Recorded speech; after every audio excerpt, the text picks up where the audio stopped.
Hola, ¿qué tal? En cualquier dimensión, latitud que se encuentren aquí con el uso y el apoyo de las tecnologías, estamos compartiendo con Jonathan Zapata Flores de nuestro país, nuestro estado hermano de Colombia. Lo escuchamos en varias participaciones científicas y sabemos que es un docente, un joven docente de vocación que está interesado en el tema de la docencia y no pudimos menos que secuestrarlo para robarle algunas respuestas, su experiencia. Hemos visto sus participaciones muy interesantes y quisiéramos empezar, Jonathan, preguntándote un poquito el contexto de cómo es que llegas a ser docente, cómo es que, cuándo empiezas, pero sobre todo no el día y el momento, sino poco qué es lo que te va motivando a decir sí, sí quiero, porque quiero ser docente, qué te movió, qué te inspiró, y si nos puedes dar un trazo, una pincelada del lugar en el que empiezas a generar tu docencia. Perfecto. No, muchísimas gracias, Gabriela, por la... Graciela, sí. Discúlpame, Graciela, por la invitación. No, pues a ver, ¿qué te cuento? ¿Qué les cuento? Yo soy de Medellín. Medellín es la capital del departamento de Antioquia en Colombia. Colombia está dividido administrativamente en departamentos. Medellín es la capital de Antioquia, como les decía. Se ubica en el Valle de Aburrá, es decir, yo nací y me crié entre montañas.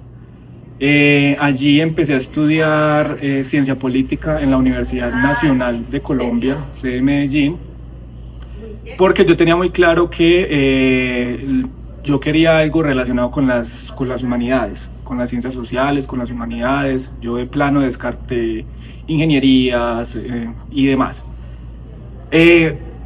Cuando estaba entonces formándome como politólogo, me di cuenta que muchos compañeros y compañeras realmente tenían era la vocación de estudiar Derecho y por X o Y motivos estaban estudiando Ciencia Política. Les admito que Derecho también fue una de mis descartes iniciales. Cuando estaba terminando el colegio yo decía, yo no quiero ser abogado. Colegio quiere decir bachillerato, El ¿no? bachillerato, exactamente. 15 a 18 años. Exactamente, ese es el rango. Entonces yo dije, yo no quiero ingenierías, yo no quiero derecho, yo quiero ciencias sociales, ciencias humanidades, porque yo no veía el derecho en ese grupo. Pero bueno, entonces con mis compañeros que sí tenían como el interés, que eventualmente fueron estudiando, ingresando a facultades de derecho, llegaban con sus códigos, con sus historias, con sus anécdotas, y yo dije, esto está como interesante. Entonces me presenté a estudiar Derecho a la Universidad de Antioquia, una universidad pública, al igual que la Universidad Nacional, donde hay un filtro, unos procesos de selección difícil. Entonces por eso es que muchas personas no ingresan directamente a estudiar lo que desean. Pero entonces me presenté, pasé y empecé a estudiar las dos al tiempo. Entonces, por un lado, formándome como politólogo en la Universidad Nacional y por el otro entonces como abogado en la Universidad de Antioquia. Y me enamoré también del derecho. Encontré allí una de mis pasiones, ya con todo el contexto que tenía desde la ciencia política. La ciencia política me dio contexto, me dio herramientas, me dio capacidad de crítica, ya con todas las herramientas que tenía, igual no había terminado, pero fueron suficientes para llegar al derecho con unas bases y enamorarme de él y ver muchas potencialidades. Entonces empecé a estudiar las dos al tiempo. Terminé obviamente ciencia política primero porque fue la que primero terminé, porque fue la primera que empecé, y luego entonces derecho. En la facultad de derecho conocí a dos profesoras que me cambiaron la vida. La profesora Luz María Wills Betancourt, que de hecho también hizo un posgrado aquí en la UNAM, y a la profesora Sandra Liana Cataño. Con ellas empecé a trabajar en un grupo de investigación. Antes del grupo, ellas formaron un semillero de investigación, que esto es una creo que un avance muy grande en nuestra facultad, y es que hay semilleros de investigación conformados por estudiantes y por profesores, entonces donde se hace un trabajo colaborativo sobre diferentes temáticas. Entonces con las dos profesoras empecé yo en el semillero sobre contratación privada contemporánea, porque mi pasión también fue el derecho privado. Entonces empecé con ellas siendo docentes, investigadoras, con el semillero. Éramos un grupo muy nutrido, hacíamos muchas tareas de investigación, de producción, de divulgación. Y no sé, ellas vieron algo que yo todavía desconozco. Ellas vieron algo en mí y como ya era politólogo, luego entonces ya me gradué de Derecho, ya empezaron entonces a soltarme algunos temas de clase. Eso es algo muy bonito en la Universidad de Antioquia, en la Facultad de Derecho, y es que hay una tradición de que sus profesores son formados desde jóvenes, desde que están en el pregrado, en todos estos espacios que nos da la facultad. Entonces con ellas me empezaron a soltar temitas sobre teoría del negocio jurídico, mirando elementos de existencia, elementos de validez, en fin, y ese fue mi primer contacto con la clase, y así empecé. Estamos hablando de qué año, diría yo, 2014, 2015, y así entonces me fui yendo, y acá estoy docente de tiempo completo de mi alma mater. Qué orgullo, 2014. Mira, nos estás compartiendo qué importante es que haya políticas y programas como este semillero, pero donde además se hace coaprendizaje, donde están profesores, estudiantes. ¿Cómo es la dinámica en esos semilleros? Ok, sí. Los semilleros entonces nacen de la inquietud que tengan grupos de estudiantes o profesores. Ellos se reúnen y a partir de temáticas empiezan a realizar sus actividades. ¿Cómo lo proponen? ¿Hay un pizarrón o se lista en algún boletín o cómo se hace la convocatoria? Sí, generalmente se hace a través del Centro de Investigaciones de la facultad.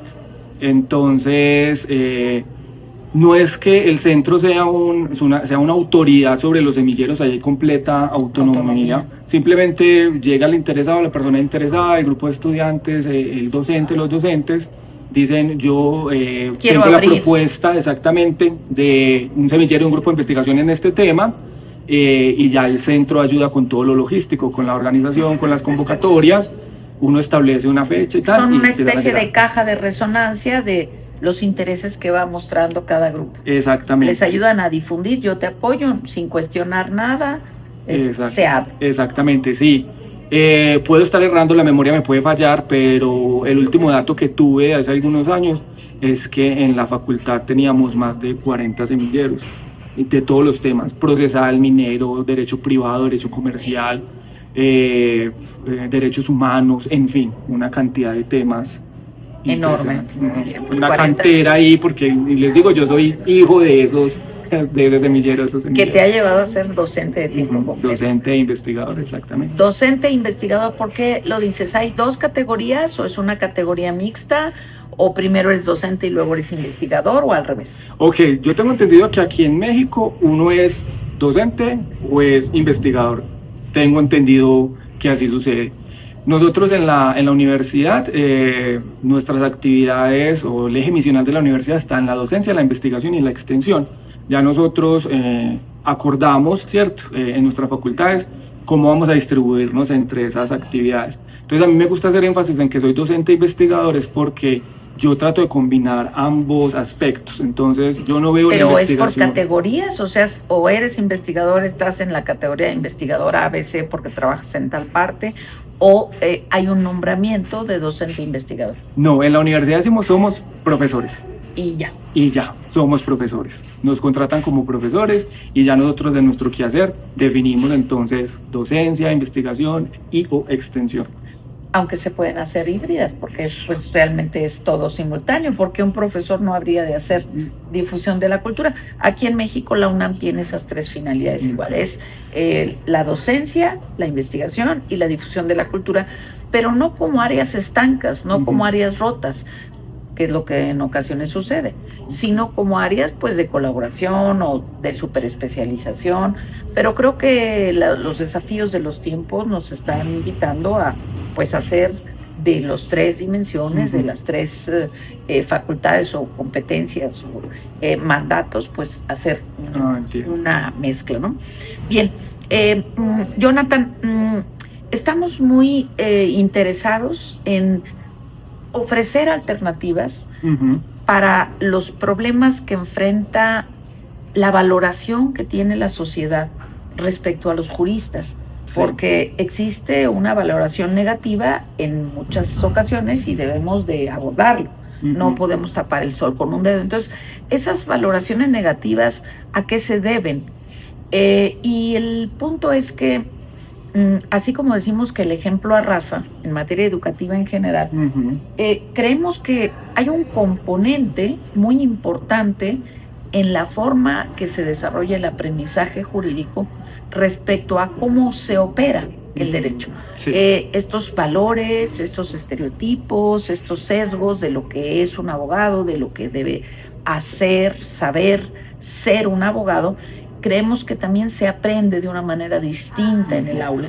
Y lo que queremos nosotros no solo es contribuir a hacer ese diagnóstico de qué es lo que está fallando desde el aprendizaje, qué está pasando en el aula, que está impactando la forma de conducirse, de operar, incluso simplemente de aparentar ser abogado. Por acá tenemos un dicho, no sé si en Colombia lo hay, de que para ser abogado hay que parecerlo.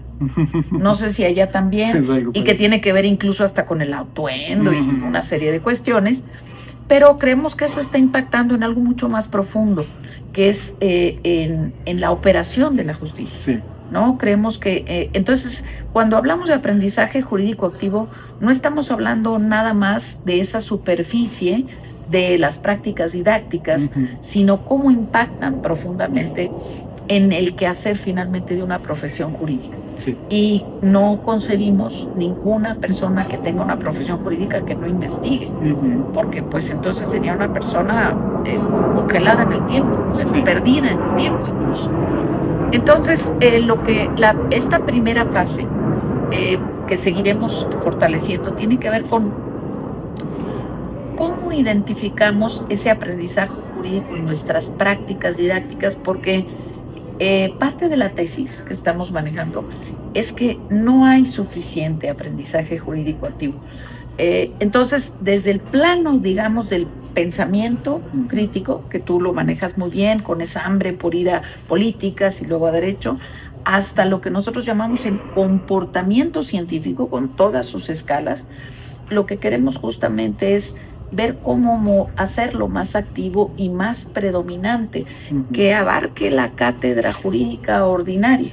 Entonces, ¿será posible que nos compartas cómo ejecutas tú ese aprendizaje jurídico activo, cómo lo planeas, cómo lo desarrollas en tu aula? Ok.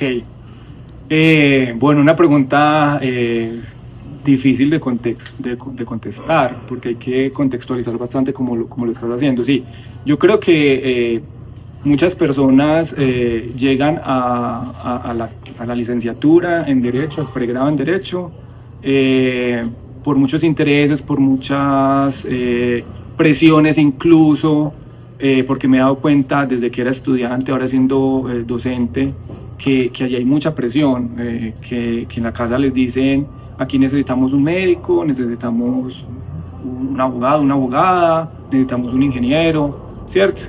Y creo que la gente, las personas, los estudiantes pueden llegar por razones que realmente no conversan con su vocación, con sus intereses. Entonces yo creo que ahí hay un primer elemento que hay que tener en cuenta. Pero también estamos hablando, pues es que hay que ser realistas, también estamos hablando de jovencitos de 16, 17, 18 años, entonces a su primera experiencia con una universidad, y también hay que darles la oportunidad de que la vivan, de que se equivoquen, de que cambien, en fin, ¿cierto? Y llegan entonces con estas expectativas a una formación que generalmente es una formación horizontal, clases, exacto, perdón, sí, vertical. Lo digo es porque en mi facultad somos muy horizontales en todo. Maravilloso. Entonces por eso es que tengo el la chip. Traes Sí, por eso traigo el chip de que debe ser una formación más horizontal, pero es una excepción, parece una excepción. Entonces, clases verticales, clases magistrales, donde el docente entonces es un dios, hay que tratarlo como un dios. Ahorita incluso hablamos de los egos. Es que si yo no le digo doctor no me da la palabra, en fin, que incluso a los estudiantes hay que decirles doctor, bueno, en fin. Eso forma no solamente en el saber, sino también en el ser. Ellos se hacen una idea de cómo se debe ser o cómo se supone que debe ser actuar un abogado. Y yo me pregunto, y en la Facultad de Derecho de la Universidad de Antioquia nos preguntamos, ¿por qué? ¿Cierto? ¿De dónde proviene eso? ¿Por qué esa tradición tan incorporada en nuestra forma de ser, de actuar, de enseñar? Y tiene que ser así. Y nos hemos dado cuenta que... ¿Qué preguntas tan importantes? Exactamente, ¿cierto? Tiene que ser así porque es... Sí, ¿cierto? ¿De dónde vino? ¿Cuándo empezó? ¿Cómo lo terminamos? ¿No? Exactamente, sí. Es muy particular, por ejemplo, que en Colombia hasta hace ya casi 50 años, si no estoy mal, el título que se le otorgaba a las personas que estudiaban Derecho era doctor en Derecho. Y bueno, por ahí uno cree que iría la cosa, pero nos hemos dado cuenta, o yo desde la práctica en nuestra facultad nos hemos dado cuenta que es que ser abogado o abogada es algo diferente. Tal vez el descontento de la sociedad con esta profesión es que realmente no está sirviendo para realizar cambios sociales, ¿cierto?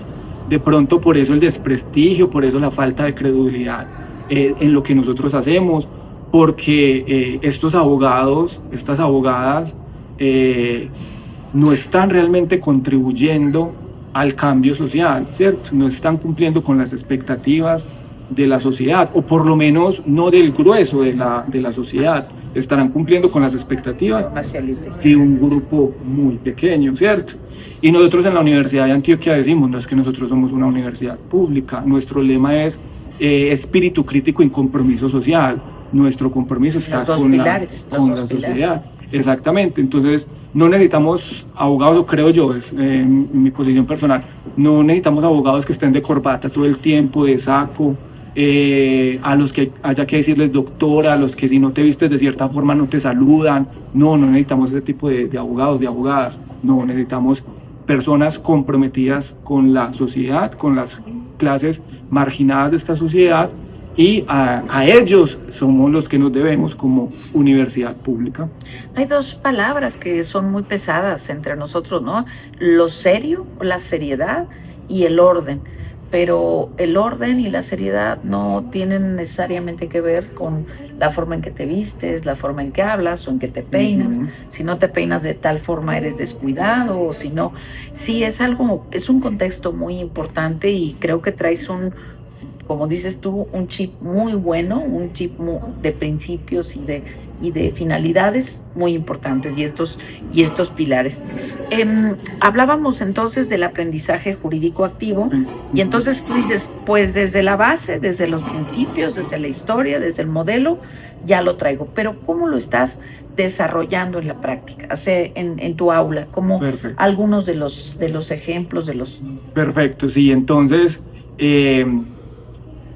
yo considero que en las clases lo primero que hay que hacer es trabajar desde la pasión, desde la vocación. Entonces, cuando empecé a dar clase me di cuenta que esto era lo que yo amaba, lo que yo quería. Entonces, en principio, partir desde ahí, de que estamos dando clases porque es lo que amamos, lo que nos gusta, lo que nos mueve, ¿cierto? Entonces, ahí ya hay una ganancia muy importante. Luego, entonces, es combinar metodologías. yo no desecho por completo la clase magistral. Yo creo que si le preguntamos a mis estudiantes, ellos dirán, no, el profesor habla mucho, pero habla con coherencia, habla con ciertas finalidades, ¿cierto? Y combina. Entonces, yo parto de la exposición porque entiendo que a los estudiantes hay que encuadrarlos, orientarlos, exactamente, sí. Brindarles ciertos elementos. Exactamente, entonces hay que dar una base y esa se puede dar de muchas formas. Yo considero que una eficaz es a través de esa clase magistral, pero empezar a añadir a medida que uno avanza en el tema, en la temática con los estudiantes, a partir de que sea ese diálogo entre estudiantes y profesores en el aula, pues uno sabe, como decimos nosotros, cada salón, cada aula, cada clase es un curso, es muy diferente, es un mundo, perdón, son muy diferentes, entonces uno empieza como a calibrar y a ajustar, entonces está... Percibir, adecuar, ajustar. Exactamente, ¿cierto? Entonces uno va como ajustando ahí la tuerquita hasta que encuentra el punto. Entonces yo lo digo pues, sin temor porque me parece muy válido, la clase magistral es muy importante, pero no es la única forma. Entonces a la clase magistral le empiezo a añadir elementos. Entonces... ¿Qué te parecería la propuesta? Por ejemplo, si tú tienes una clase de 2 horas, decir, de estas 2 horas magistrales van a ser tantos. ¿Qué te parecería esa propuesta? Porque efectivamente, pues para eso quiere el estudiante un ejemplo, alguien con experiencia, ¿no? Pero, ¿qué te parecería empezar a pensar en modular por tiempos esa parte magistral? O a lo mejor decir, si tengo 60 sesiones, pues a lo mejor el 10% o el 20% magistrales. ¿Qué te parecería? ¿Te parecería o lo has pensado? A mí me parece, no, o sea, yo creo que todo profesor debe tener una planeación, ¿cierto? Una planeación donde identifique qué va a enseñar, cómo lo va a enseñar, para quién, para qué, ¿cierto? O sea, uno siempre debe partir de una planeación, pero esa planeación no debe ser estática. Por lo mismo que decíamos ahorita, cada curso es un mundo, entonces hay que adecuarse. No es porque yo diga, bueno, yo voy a dar 30 minutos de clase magistral y 15 minutos de preguntas y otra media hora de estudio de caso. Está muy bien que uno lo planee y eso es lo ideal, pero debe estar consciente de que de pronto en el aula no funciona. Entonces hay que moverse, pero sí es muy importante la planeación de la clase, del curso, y tratar de meterle varios elementos que funcionen para ese. Entonces sí tendríamos que aspirar a un balance entre la clase, en la planeación total, entre la cátedra magistral y las demás metodologías. Sí, tener esas opciones muy claras, esas herramientas muy claras y empezar a ejecutar en el aula. ¿Cuáles de esas serían tus preferidas en la lista de aprendizaje jurídico activo? ¿La magistral es aprendizaje jurídico activo? Puede ser activo si le añadimos otros elementos. Perfecto. Si le añadimos otros elementos. Y hablamos de clase magistral entonces, que mueva, ¿cierto? Que lleve, exacto, que inspire, que lleve a los estudiantes a debatir, a hacerlos dudar. Y entonces puede ser una base. Entonces a la clase magistral le podemos añadir elementos de historia, elementos de derecho comparado, análisis de casos, análisis de sentencias, enseñanza o aprendizaje basado en problemas, basado en proyectos. Lo podemos combinar porque yo creo que ninguna de estas estrategias didácticas es estática. Es impermeable, no lo creo. Uno hace diferencias, pero son diferencias teóricas, exactamente. Uno hace estas diferencias para los foros, para los artículos, pero en la práctica todo se puede entonces ¿Tú haces combinar algo fuera del aula? Por ejemplo, esto que le llaman el flip learning o desdoblado, aprendizaje desdoblado, cosas que tienen que suceder en el espacio áulico, sea físico o virtual, y otras que tienen que... ¿Utilizas algo extra aula o...? Lo intenté, hice ensayos con diferentes herramientas en la nube, pero en ese momento no me funcionaron para ese grupo en particular, pero sí he hecho experimentos con muchas estrategias didácticas, pero lo que insisto es, hay que conocerlas, hay que y tratar de introducirlas en nuestra planeación y ya uno las va acomodando según entonces cada realidad en concreto. Pero sí, he intentado moverme.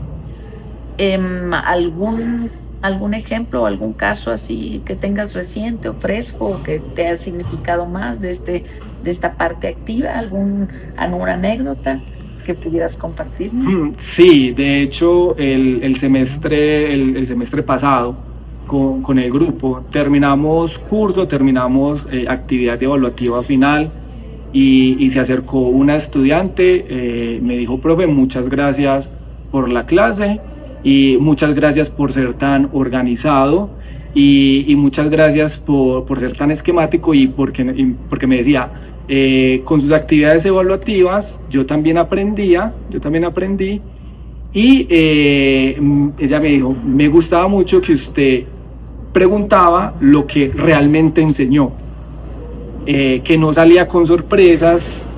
Entiendo yo que esa era la referencia del estudiante, que no salía con sorpresas, con temáticas que no habíamos abordado en clase, y eso lo agradeció la estudiante.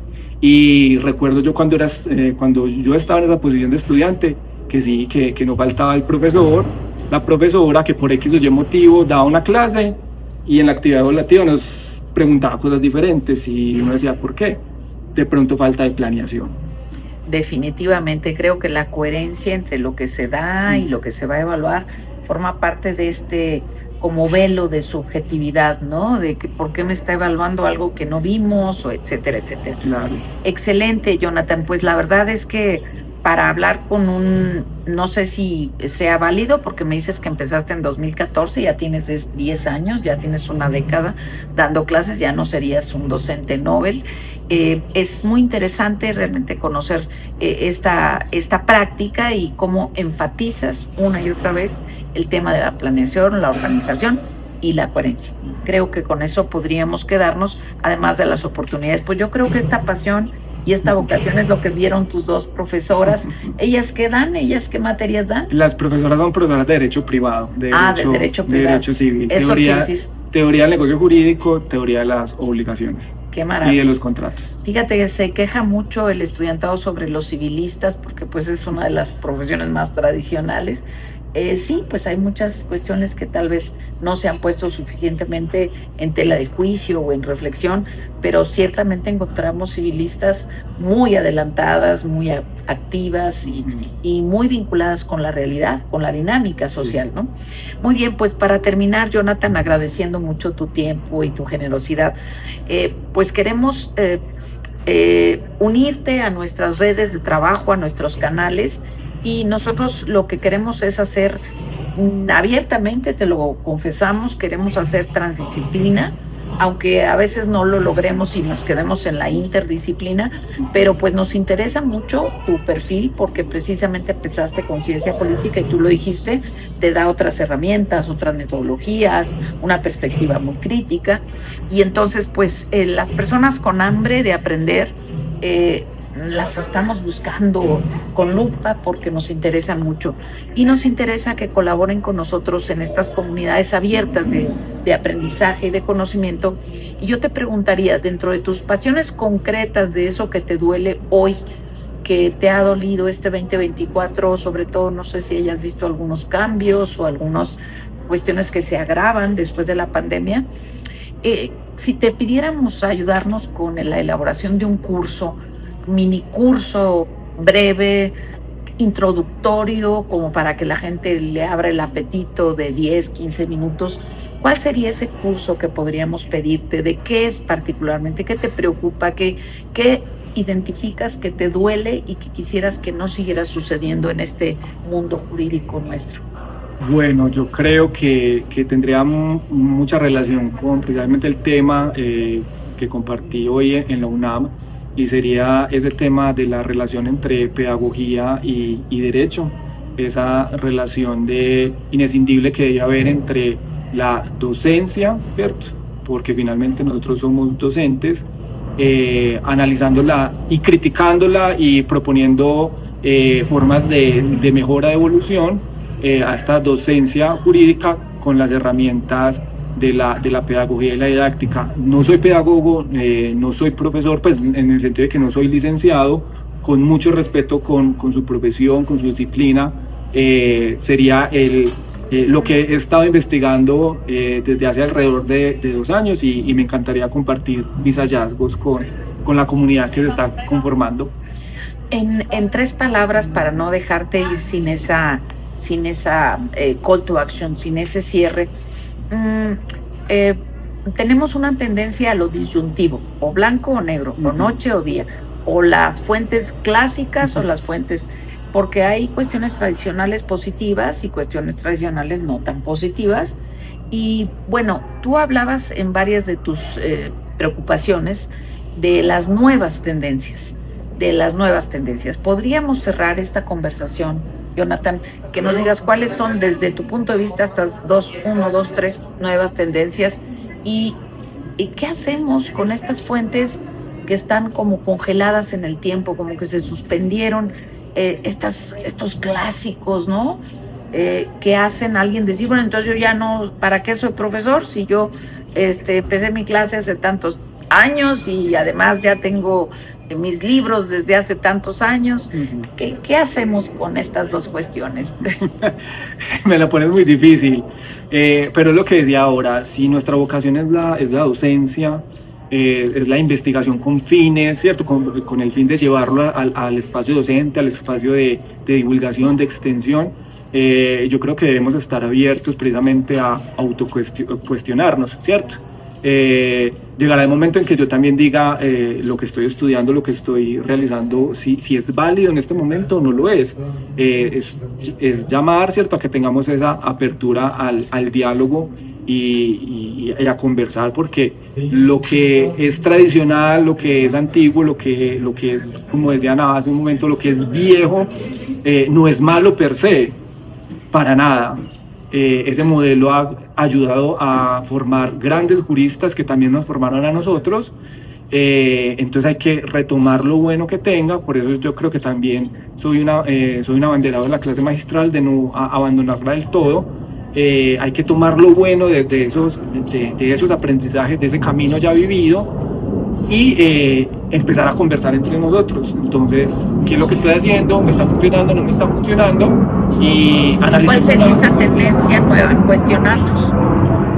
¿Lo considerarías una nueva tendencia el cuestionarnos, en hacer metaconclusiones? ¿Esa sería una nueva tendencia en la didáctica jurídica? Yo creo que sí. Desde los elementos de la pedagogía y la didáctica en la actualidad, es de pronto el llamado a dejar el conductismo y a pensarnos en formas críticas, formas constructivas de generar conocimiento, y siempre preguntándonos ¿para qué? ¿Cierto? ¿Para qué? ¿Para qué estoy dando yo derecho comercial? ¿Cuáles son esos fines expresos, ocultos? ¿A quién se lo estoy dando? ¿Cómo? ¿Qué estoy utilizando? Me parece que podemos cerrar de manera magistral esta cápsula, porque la llamada es a profundizar en el constructivismo, pero no tanto en los conceptos que ya tienen un buen rato circulando, por lo menos 30, 40 años, porque el conductismo pues es una rama, es una ráfaga de los 70, ¿no? Pero pues ya Skinner ya quedó, pero sigue funcionando. Aquí la llamada entonces a las nuevas tendencias es no solo a conocerlas, a nombrarlas, sino a aterrizarlas, a operacionalizarlas o instrumentalizarlas en el día a día en nuestra clase. Y otra cuestión que me parece muy, muy importante es que, pues, como sabemos, todo tiene luces y sombras. Así que un texto de 1950 pues también tiene alguna cuestión positiva que podamos recuperar. Entonces, de cada texto jurídico que tratemos en nuestra aula, tendríamos que recuperar sus luces y sus sombras. Exacto. Porque saber que, así hablaste tú de la evolución, un autor evoluciona, una autora evoluciona. Y desde luego no opinas lo mismo 30 años después de ejercicio profesional, de docencia, que cuando estás... Antes, en 1800, los doctores eran a los 24 años y a los 26 ya tenían 10 publicaciones en las organizaciones científicas, ¿no? Pero sus posturas muchas veces mutan, cambian, y en su etapa de madurez, evidentemente, hasta pueden incluso tener el valor de reconocer errores. Entonces creo que esa es la invitación que tú nos dejas siempre un optimismo, una nota sin criticar, una nota positiva, pero también saber lo que ya no nos está haciendo funcionar. ¿Para qué? Para resolver los problemas que la sociedad nos demanda. ¿Podrías cerrar con la lema o la frase de tu facultad, de tu universidad? Claro que sí, la Facultad de Derecho y Ciencias Políticas, espíritu crítico y compromiso social. Es todo un placer y un honor tener un joven maestro tan convencido y tan apasionado. Eso es lo que vieron tus maestras. Muchas gracias por ese tiempo, Jonathan. Muy amable. Gracias.